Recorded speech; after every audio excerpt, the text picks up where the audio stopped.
Hello everyone and welcome back to TechAvril. Here we make tutorials on topics that might be helpful to you in one way or the other, and today I'm going to be showing you guys on how you can delete your Discord server.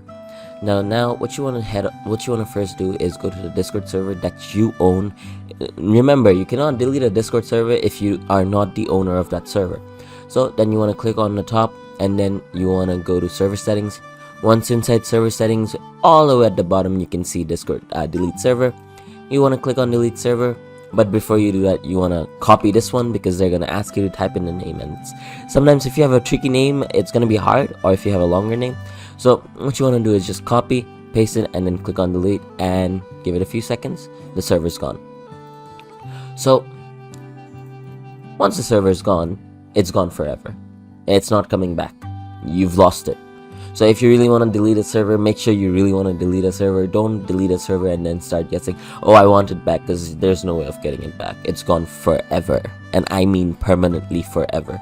So I hope you guys found this video helpful. If you did, please drop a like, and if you want to see more videos like this in the future, don't forget to hit that subscribe button as well as that notification bell. Thank you so much for watching. Bye bye.